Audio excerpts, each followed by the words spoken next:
Ready start. सभापति महोदय, एक व्यक्ति की आमदनी 3-4 आने और दूसरे की 10-20 हज़ार रुपये है।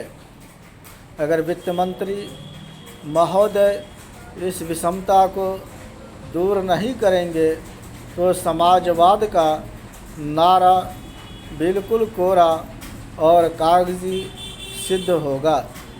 इस देश में 8-10 करोड़ हरिजनों का एक ऐसा वर्ग है जिसकी आर्थिक स्थिति बहुत गिरी हुई है। इस बजट में उनकी उन्नति और कल्याण की योजनाओं का समावेश होना चाहिए।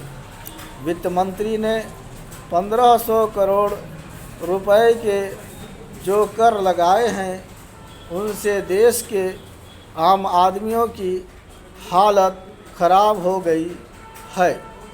मुझे इस बात की बड़ी प्रसन्नता है कि योजना के अंतर्गत देश में विकास कार्य हो रहा है और अब हम इस दिशा में जो कुछ कर पाए हैं वह प्रशंसनीय है।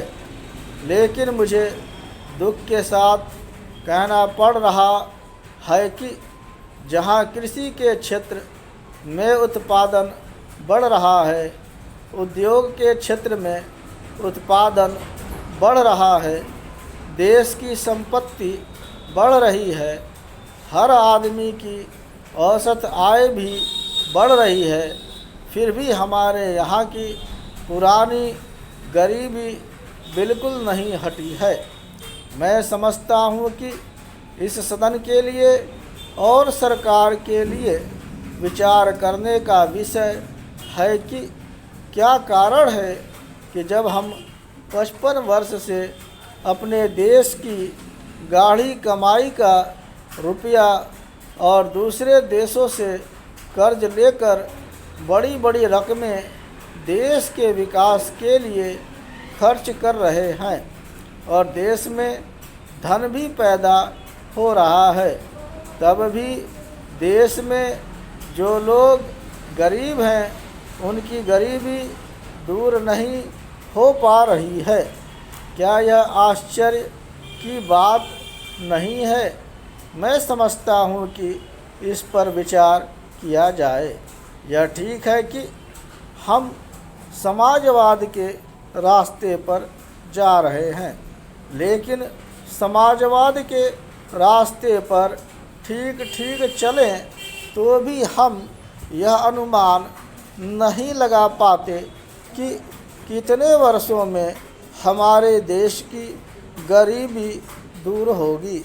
यह ठीक है कि हम योजना के तरीके पर काम कर रहे हैं, लेकिन इस बात को देखने की आवश्यकता अब पैदा हो गई है कि देश में जो धन पैदा होता है वह कहाँ जाता है।